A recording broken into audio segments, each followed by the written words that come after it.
What's up, everyone? It's Johnny here with the Soulful Hunter podcast.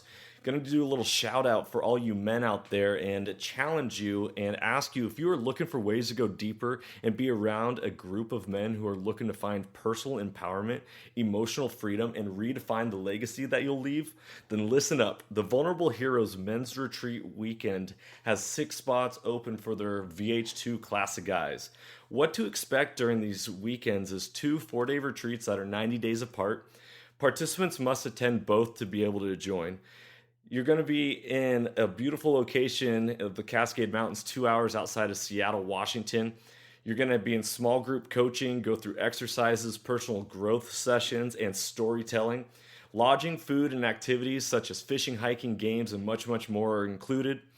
You're going to be able to leave these weekends with the development of your personal legacy plan.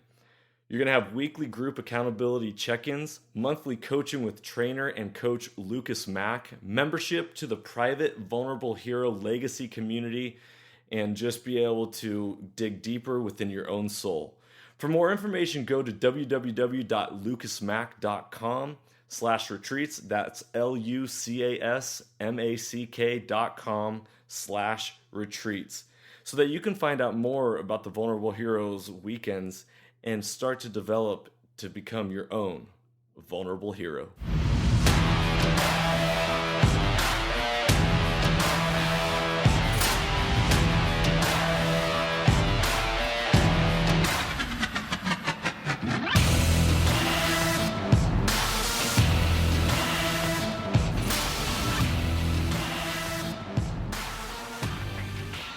Welcome, ladies and gentlemen, to the Soulful Hunter podcast. I am your host, Johnny Mack.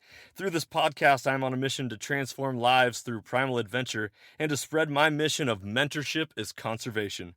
This podcast is powered by Washington Backcountry, a resource for all hunters new and old. To find out more about Washington Backcountry, go to wabackcountry.com or search for Washington Backcountry on Instagram, Facebook, and YouTube. Ladies and gentlemen, welcome back to another episode of the Soulful Hunter podcast. Tonight, we are diving into Chapter 3 of the Y series with the wonderful and beautiful Jana Waller. Jana, thanks for joining us.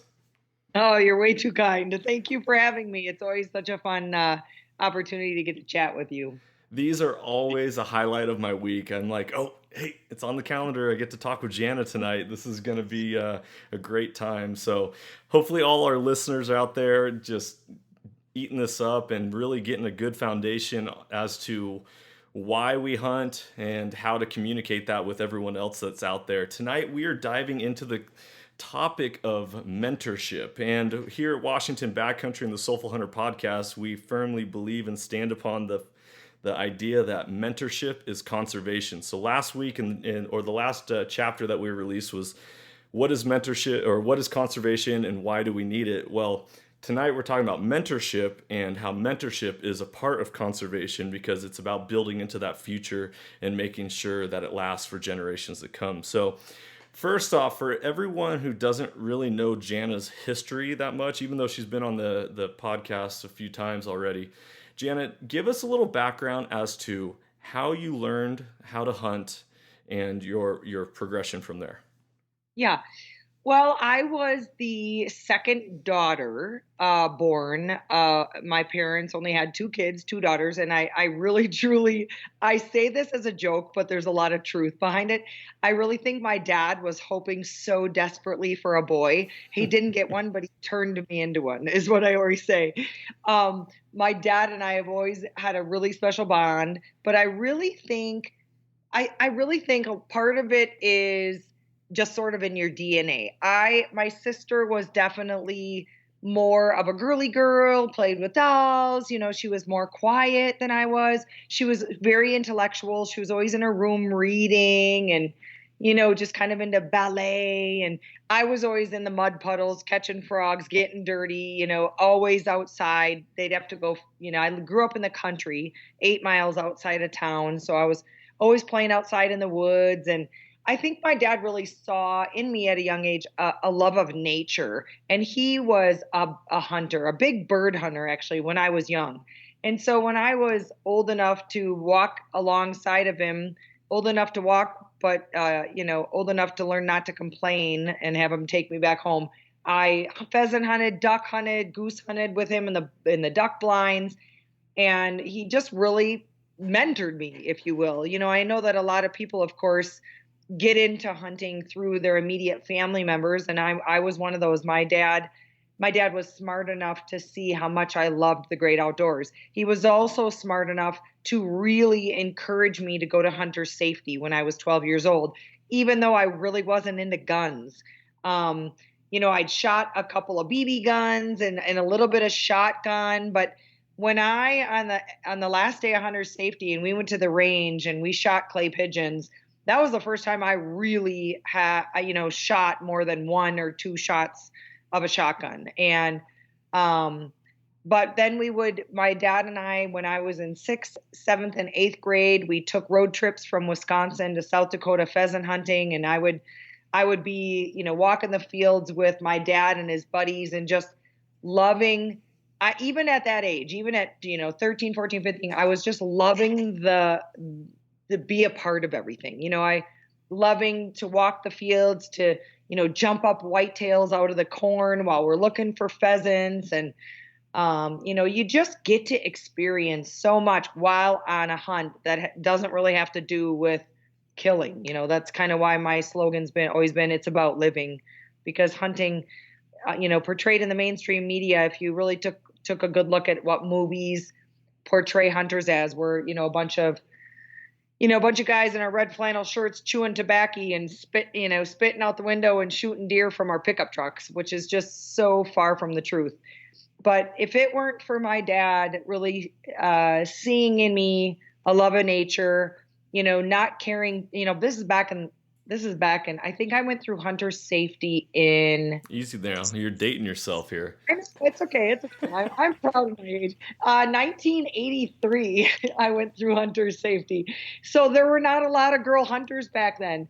And my dad, and I always kind of was a tomboy. In fact, this is really funny. On Instagram recently, I posted a picture of my first day in kindergarten, and my mom let me wear a full cowboy outfit, red shirt, black pants, belt, black hat, and two handguns on my hips. That was my first day of kindergarten.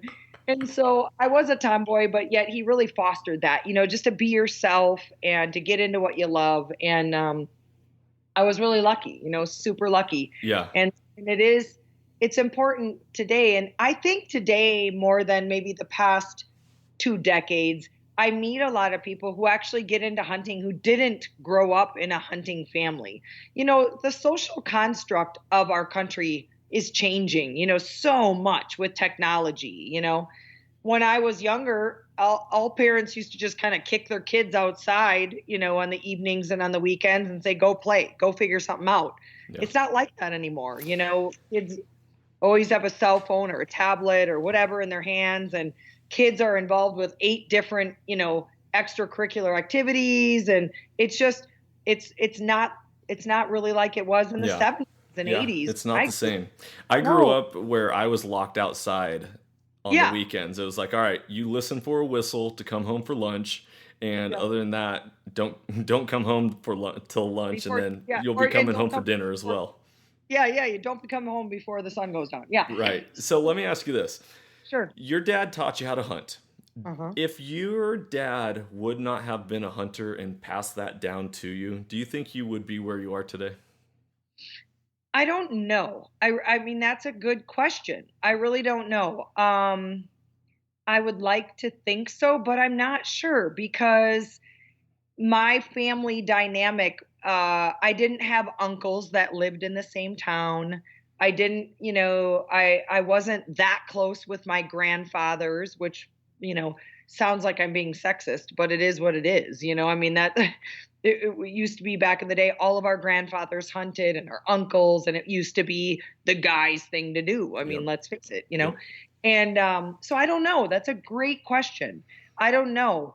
But I do know that, like I said, I meet a lot of people that are getting into hunting who didn't grow up hunting because of the need that companies and conservation groups, hunting companies and conservation groups, are seeing the need for this mentorship and getting people into our lifestyle who may not have been exposed to it before. Like the National Wild Turkey Federation is a group that does so much for mentoring people, not just youth. They do a lot of youth programs, as well as the Mule Deer Foundation does too. They have their Muley programs, but they do a lot towards mentorship, whether it's an adult or kids, of getting people into the field.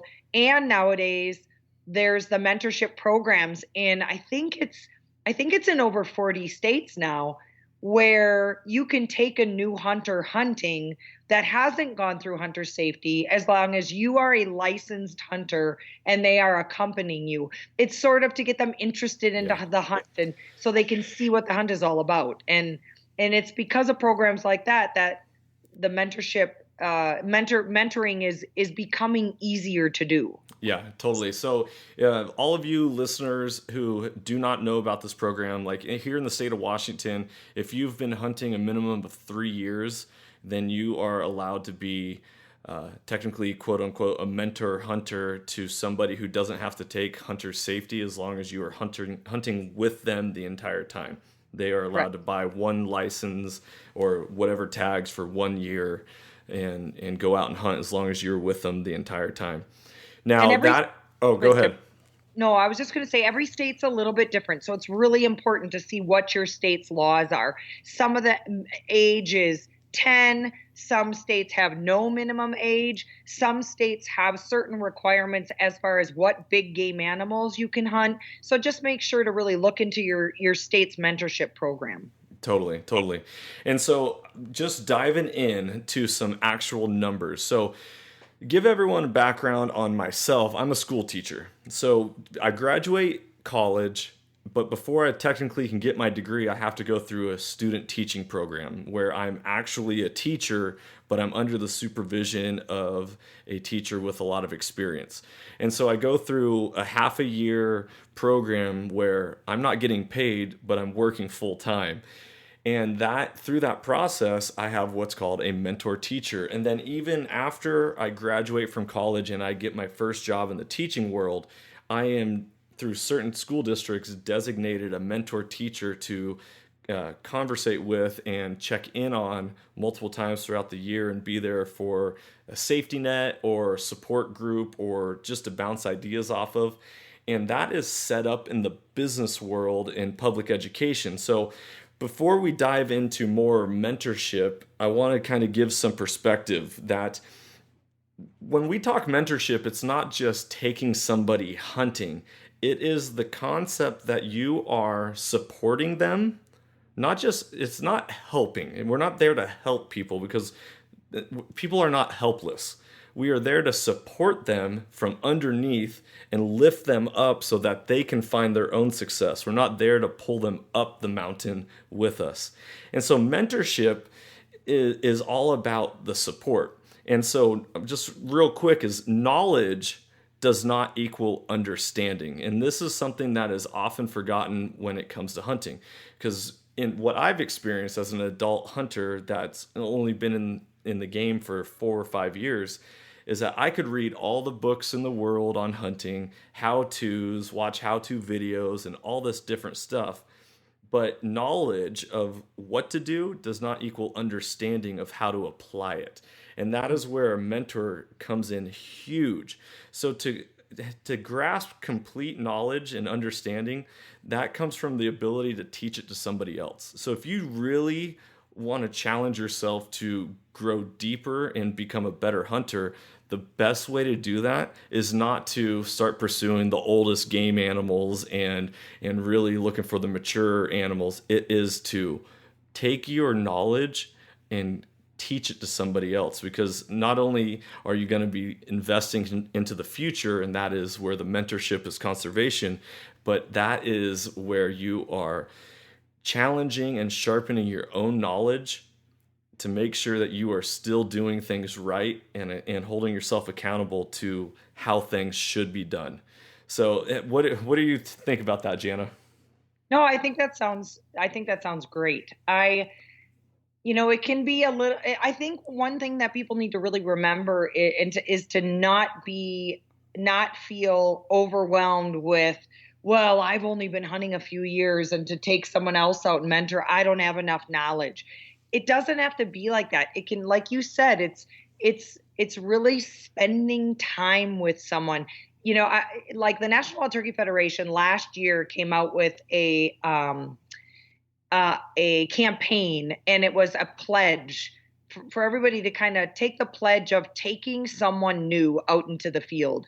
And it's for exactly the reasons that you just mentioned, to be there for them, to support them with any questions, to let them know that there is no such thing as a dumb question, to spend time with them and help them get the confidence to hopefully go out on their own or go out with other people and to dive fully into this passion that we all love. I think it's critical because that, like you and I've talked about on other podcasts, there are so many forces that are trying to take away our lifestyle, and are trying to take away our hunting heritage in this country, and to take away our guns, and to take away predator hunting, and slowly but surely trying to whittle away at our hunting rights. And if there are people making decisions who don't understand what our lifestyle is all about, that's scary. That's super scary. And we are losing hunting license purchasers every year. And I think it's important. This is such an important topic for all of us to really sit and contemplate. Even myself, I've been a big game hunter for, almost 30 years, small game since I was, since even before hunter safety, following my dad around. And I think it's an important concept that we all need to, even myself, I'm crazy busy with Skullbound and now Skullbound Chronicles and all my things I'm passionate about, like my veteran hunts and conservation, that I really haven't done a lot of taking people on their first hunts. I just got off a hunt in Wyoming where I donated a hunt to the Turkey Federation of come hunt with me, a Western hunt, a muley antelope hunt. And Christy Hubbard and her husband came to Wyoming. They purchased the hunt, donated the money to NWTF, and it was her first Western hunt, of muley and antelope. But as far as taking someone brand new out there, I haven't done the best of that myself. And this podcast is a reminder for me that every year I need to commit to do that, to taking someone who is brand new out there to just spend time with and have them shadow me. Yeah. Well, and like we talked about on the last edition of the Y series, is we're not shitting on you. We are just offering a perspective that is going to be potentially completely different than what you've ever thought about. When you're standing too close to a picture, you can't see the whole thing. And so we got to be able to take that step back and see the whole picture and really, really chew it all up. So I want to throw some statistics out there for all you listeners and for people to really chew the fat on. And there was a study that was done in the Business News Daily that was done is a 3,000 person study that said 76% of people in private industry found mentorship to be important. 18% were neutral and 8% said it was not important, which I find that was super interesting, that obviously 3 out of 4 people find mentorship like extremely important. And then there's these like outliers, but I guess there's always outliers when a study is done. Right. When it comes to the average length of mentorship in the business world, the average length is 3.3 years. And if you apply that to the hunting world, for a brand new hunter, how many years and seasons does it take until you finally are able to take your first animal, especially big game animals? And I would say right around that 3-year mark is where, you really start making the huge success. And you see, I think is either my 3rd or 4th year I shot my first big game animal. So like I'm right there within that statistic. Yeah. In the science industry, 66% of people that work within the science field have a mentor. In government, 59% of people that work in government have mentors. In education, it's 57%. And marketing, advertising, and PR, 56% of people have a mentor, and that is currently. And so one thing, especially because this is what I think, you are such a wise person and an important part of the hunting community, Jana, because of what you do, what you stand for, but also because you're a female. So gender plays a huge role in mentorship. That 69% of women say that their mentor is a woman, and 82% of men say their mentor is a man. Is a man. And so to think about that, in 2001 there was 1.8 million female hunters. In 2013 there's 3.3 million. So about 20% of hunters, 1 in 5, is a female. And so this just goes to show that, especially looking at the same sex, it is a lot easier. I know my wife would be way more comfortable with me mentoring another male hunter rather than taking out a female out in the woods, and especially going on overnight trips and all this stuff. That it's very important for not just the men to mentor, but also the females, and to get out there and be advocates, because that is the future of what is going on. And then lastly, and this is a huge one, 9 out of 10 people who have mentors in a job are happy. So Yeah. so think about that. Like 9 out of 10 people who have had a mentor in a job are happy within their job. 9 out of 10 hunters who have had a mentor teach them are happy within the hunting world. Hmm. You know, I didn't have a mentor. I am happy. I'm one of those rare outliers, but there's a lot of people that get frustrated, give up, and quit Yeah. because they never had someone walk them through the steps necessary. And it's not even taking someone to a hunting location. It is, taking them scouting, show them Oh, what to exactly. look for, how to Yeah. look for it, how to find access to public land, how to find land to hunt, what it means and what it looks like to scout digitally and on maps. And that's the stuff that truly leads to success. Or maybe even go shooting with them, teach them how to Yeah. shoot a gun, get safe with it. Not only that, what I think is really important too is when you have a mentor, I, who's been around, who's been a hunter a long time, you're going to be able to bounce questions off of them, like is it normal that I, XYZ, or is it normal that I didn't tag out? How come I didn't see a 6 point bull opening day? When you look at social media, social media is, the best of the best. We all put our photos up there of, our grip and grins and our proud moments, and you don't really see the mistakes as much as you should. You don't see the unnotched tags as much as you should. But when you have a mentor, I think you get a more realistic approach to hunting. And that is, you don't notch. I mean, I literally am coming off the most difficult hunting season I've ever had in my life. I have had 5 hunts go unnotched tags this fall. And for me, I mean, I hunt probably 12, 13 big game animals a year. I have big game tags a year. And it's just been super challenging, whether it's weather or I just didn't find mature animals, or, time scheduling, didn't have as many days in the field as I would like, or and I now live alone. It's a lot harder for me to get out hunting big game animals by myself in the mountains as much as previous years. Whatever the circumstances would be, it's important to remember that that's normal. And you can have a mentor, if you could have a mentor by your side to say, no, that's, you're not going to see game every single time you go out. You're not going to notch a tag on every hunt. You're not going to be successful all the time, and that's normal. Those are the things that are so valuable, I think. No, it's not realistic to shoot a 200-inch muley every year. It's not realistic to, and especially with archery hunters, that's a whole nother aspect where, I think that, I don't know if it's the same, but years ago, it was on average 7 years to success for most archers nationwide to notch a tag. Now that may have changed in the last No, I think decade. that's still pretty accurate. I Yeah, think that that the percentage has stayed the same. so when you have a mentor, those are the kind of things you can talk about, the realistic, not the what do they, not everybody's highlight reel like social media, and I think that's really important to remember. Yeah, you bring up two extremely important points that I want to just really dive more into.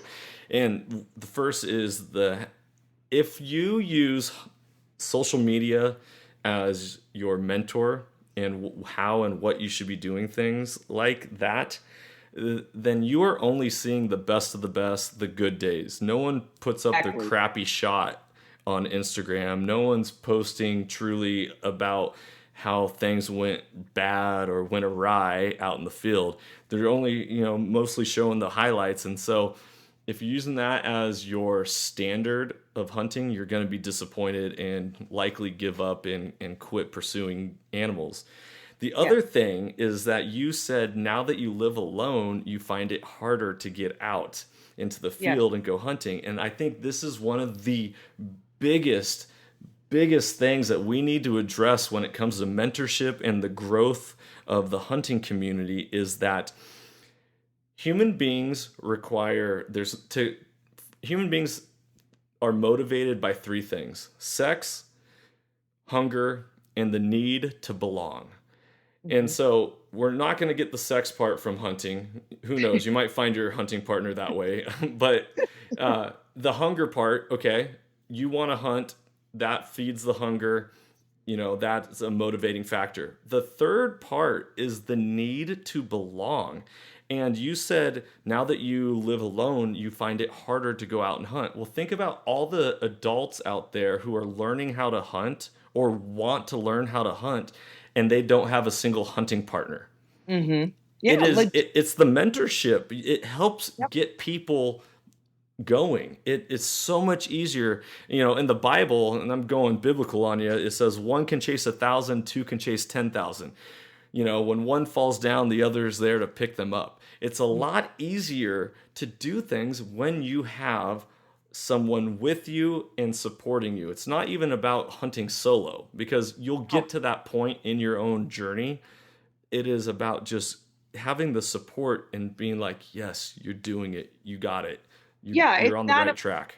it's not about the capability. I mean the capability aspect, yeah, clearly I know how to hunt, but it's not as fun to, go up into the mountains chasing bear, for example, which I did a couple of times this fall, and I'm packing my pack, and in my pack I've got my emergency kit and my rain gear and my food and my water, and I've got my gun and I've got my camera and my tripod trying to self film, and it's just difficult. And then, what if I get a bear down? Well, that is going to be a lot of work because you're going to have to debone, and you're going to have to pack head and hide out and all the meat out. And it is just, with all the gear, it's just challenging. It's challenging. Mountain hunting is challenging on your own. Not to say you can't do it, not to say I haven't done it. There's that physical aspect of it all. But it's so much more fun when you can share the experiences with somebody else, Yeah. and yeah, whether it is you taking a brand new mentor out or just sharing your favorite spots with a friend. It's just like anything, life is more fun when you're sharing it with somebody. And I've been on one of my favorite things in my entire life, and especially in this last decade, has been taking out veterans on, not always disabled veterans, but I've taken 5 or 6 amputees on their very first elk hunt, and it has literally been life changing for me to watch them go through the whole process, go through the week of learning. Like I just got off a hunt just a couple days ago, and I took Clint Romeshay. He's a Medal of Honor recipient. He is an amazing, amazing military hero. He's too humble to ever accept that title, but it's true. In fact, if you ever want to watch an amazing documentary, Netflix has a new series out called Medal of Honor. He is episode 2 on that series. His story is. Cool. But to be with him and kind of mentor him on his first elk hunt, it's so exciting because I forget even the nuances of the hunt that are new to him. And we're literally battling minus 23-degree wind chill on our hunt, and hunting like, you step outside of the four-wheeler for 5 seconds and your face is frozen and your eyelids are getting frozen shut. And it was just brutally, brutally cold. We were going around a corner in the Polaris, and we look across the way, and there's this wonky bull. He's a 3x, but something's going on with his rack, and he looks kind of crazy. And Rose says to Rick, who is the main guide, hey, Rick, what's wrong with that bull? And Rick says, well, he's genetically inferior. He's just got something screwed up with his horns. And Rose said, well, will he ever grow into a big, mature bull? And Rick said, no, he's genetically messed up. He's never going to be a big, beautiful bull. And Rose goes, what? Sounds perfect to me. Like, and it was so refreshing being with someone who looked at him like, hey, let's see, he's the kind of bull you want to take out of the herd. He's not genetically going to be some big, beautiful bull. He's going to fill my freezer. I get to notch my tag. I get to watch the field dressing, just the whole process. And it's just another reminder of how fun it is to be with someone who's new to it all. Yeah. I've recently had an opportunity. Well, actually, let me go give a full picture. When I decided to start Washington backcountry, I took my brother off into some public ground just outside of Seattle, and we were predator hunting, weren't successful, and on that day ended up running into a hunter who was grouse hunting. He had a 22, was just kind of walking the woods, chatted with them, wished him good luck, yada yada, moved on our separate ways. Started Washington backcountry. And this guy ended up finding my account on Instagram, became a follower, realized that I was the person he met in the woods. And through this journey of me wanting to mentor and grow in my recruitment areas for hunters and all this, we've built quite the relationship because he's a brand new hunter, didn't have a whole lot of experience, and I've got to watch them over this last couple of years just really apply some knowledge that he's gained from talking to people and reaching out and people helping him and supporting him. And then through, social engagements that I've been throwing, he was a part of that. He got to bring his son. It just really got to bond with this guy. Actually, you know what? For all you listeners out there, if you go to the website and go to the This Is How I Hunt series on Washington Backcountry's website and Soulful Hunter, he is the very first edition of the This Is How I Hunt series. So go check out his story. It's pretty cool. He just shot his very first big game animal this year, and it's been quite a ride. And I feel so honored to be a part of it. And I feel like I was a part of the hunt, even though I wasn't there.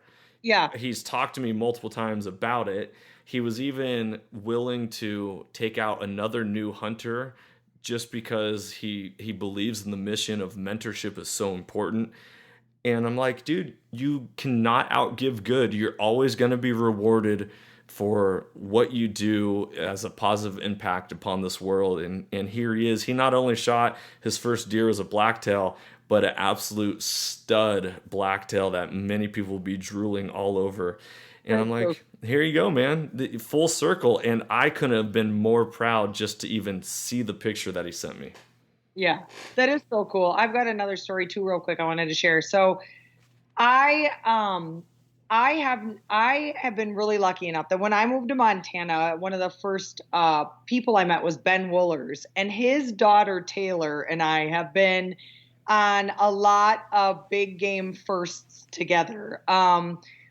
Taylor and I we went to Alaska black bear hunting when she was 10, and we stayed on a boat and hunted out of a skiff and got black bears together. I've been on mountain lion hunts with her. We went on both of our first moose hunt together in Alaska, where we took horses in and we backpacked and we camped, and there was a total backcountry adventure together. Her and I took my dad on his first mule deer hunt, and Taylor and her dad were along. So it was a father-daughter thing. So I've been on a lot of amazing hunts with Taylor, who is now about to turn, I think, 17 in February. So she's just 16. I'm actually so excited. This December, I'm going to film an episode about Taylor. She's going to be one of the youngest to take the North American Big Ten. She's only, I think her last animal out of the Big Ten is the buffalo that she's going to be hunting in December. But I'm going to do an episode about Taylor and her life as a 16-year-old girl who has been on so many amazing big game hunts. But the storyline is going to be about her and her hounds. She is her own houndsman. Her dad is a houndsman as well, but she has raised her own dogs and she goes mountain lion hunting with her own dogs. And even her dad said her main dog is one of the best dogs he's ever seen work. And I think it's neat. And it kind of ties into that topic that we're talking about. I didn't teach Taylor necessarily the skills. Her dad did that, but to just share in the experiences with her. And even though I'm a lot older than her, but still woman to woman and kind of being able to share in all these amazing adventures with her and to see her being her own houndsman now and carrying on the hunting heritage. And it's just going to be a really cool episode that I'm really excited about, but it just ties back into that idea you and I were talking about of just like feeling a part of someone's hunt is reward in and of itself. And as you and your friend, you were talking about, he got his first blacktail and he's going to have many more to come. You guys will grow up literally sharing hunting stories. And, oh, remember when we met on the mountain and we were both new and that kind of thing. Taylor and I have that too. And she's going to be a powerhouse. I mean, that girl has more knowledge about hunting than most adults I know. And it's just fun to be a part of it. Yeah, it is the failures that breed success and make you just gain so much more knowledge. Because if you're just successful every time, you wouldn't understand how you went about reaching that end destination. So, go ahead. You and I talked earlier too, before we recorded, about like this has been a really, really challenging year for me. But like you'd mentioned, you said, well, I bet you're taking away from it different things. And yeah, you're absolutely right. Like if you're not successful in notching that tag, doesn't mean you weren't successful on the hunt. Like, what are you taking away from it? Well, I did a backcountry Utah hunt with Dee and Paul Servey, two of my best friends this year, and none of us notched a tag. But I just remember walking that, 4.5, 5 mile walk out and just feeling so connected with them and being so grateful, feeling so grateful for those kind of friends, the kind of friends who just, have your back and you just absolutely feel connected to. And this season has really made me just appreciate the friendships that I've got and the time I get to spend with amazing people, in the great outdoors. And yeah, I think those are the kind of things you learn through the mentoring or the friendships in the field. Oh, totally. I want to take this time right now to challenge every hunter who is a veteran out there to maybe, if you are able to take some animals and fill your freezer early in the season, maybe you spend the second half of your season taking people out. Maybe you're mentoring others. Or I've met through different conversations a lot of people who have just quit hunting because they've more or less killed enough animals that they feel satisfied, or they've kind of moved out of that. Well, the progression is learning, teaching, and then you go back to learning. And so if you are moving your way out of not necessarily having to shoot an animal, but you love being out in the field and being a part of the hunt, mentorship is what you are needing in your own life, and especially something that is going to just rejuvenate your soul and to get you out there and to make you love it and give back to hunting even more. I love it. One other thing too that is sort of along the same lines is I would encourage people to, if they're not a member of a conservation group in their area, join one and then ask someone who you might not think would be interested in going to the banquet. It's just a dinner. You know what I mean? It's just a dinner. Usually most banquets, whether it's Rocky Mountain Elk Foundation, Mule Deer Foundation, Turkey Federation, Safari Club, there are banquets every single town and city. Join a conservation group, buy the dinner tickets, go to the banquet, but then invite some, maybe your neighbors or maybe your friends who don't hunt, but you think you'd have a fun time with them going out to dinner or to the banquet.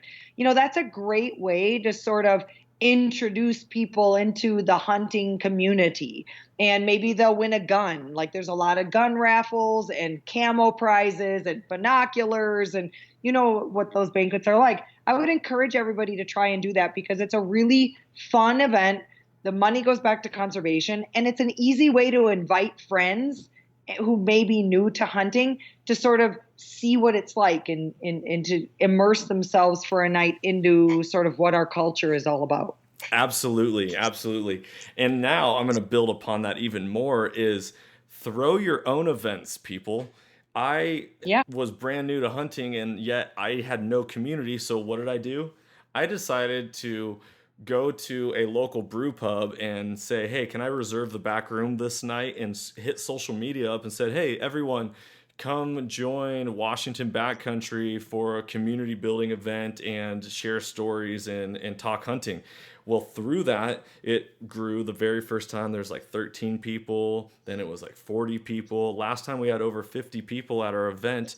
And it's just all you're doing is creating your own community, but it takes the courage and the vulnerability to put yourself out there.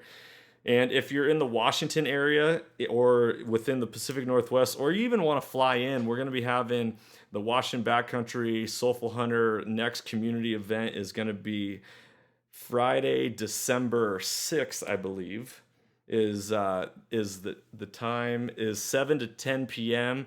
at Big E Ales in Linwood, Washington. So come join myself as well as all the team members at Washington Backcountry and a lot of other hunters to come share stories, build community. I've invited the Washington State Department of Fish and Wildlife to come in and be a part of helping hunters, and just take it upon yourself. Don't be so shy as to be afraid to reach out and ask. One of the things is like if you're going to a brew pub or you're going to a restaurant, shoot it out there on social media. Say, hey, I'm going here. Any hunters want to come meet me and chat hunting and talk stories and all that? You'll be amazed at what fire starts just from that little spark that you're throwing out there. I love it. I love it. That's so cool. Way to build community, like you said. That's so awesome. Heck yeah, it's what we're all about here at the Soulful Hunter. We are taking care of people's souls one by one. I love it. So, Jana, thank you so much for joining us on the third chapter of the Why series. And just, is there anything else that we feel like we're leaving out that everyone needs to hear? Not off the top of my head. They'll just have to tune into the next podcast. That's how I love that. Stay tuned, everybody. It's going to be getting better and better as we go. I do want to say one thing is do not hesitate to reach out to myself. And I don't want to speak for Jana, but I would totally understand that you get back to everyone. But if you have questions, reach out to us. We are here for you. I don't do this podcast because I like sitting in a room by myself talking to a microphone. I do it because I want to engage with people. So if you have questions, you have comments, you have topics that you want us to address within the Why series or on future podcasts, reach out to us. We are here. We are your community. I love it. Yeah. So, well, until the next time, this is going to be Aaron here in the month of November. We'll get another one in December, and then we'll be kicking off 2020 here before you know it. So, what's your next adventure you got going on, Jana? I still have a deer and elk tag here in Montana, so hopefully I'll be able to get out a little bit about that, but I'm super excited. I'm going to Wisconsin to deer hunt with my dad for the opener the weekend before Thanksgiving. And it's just so much fun. We all get together at his cabin in the woods, and whether we notch tags or not, we have a great time. So I'm really looking forward to that. Oh, man, that's so awesome. I am officially getting out hunting for the very first time besides my one-day August doe trip that I had. I'm going to go try to fill 4 turkey tags and get my Thanksgiving turkey, my Christmas turkey, and all my extra days, as well as a late rifle deer hunt over in Eastern Washington here in a couple weeks. So I'm super excited. My soul has just been hungering for the adventure and getting out, and it's going to be happening here pretty soon. Fantastic. Well, best of luck, and I'll be watching for your pictures. Thank you. I appreciate it.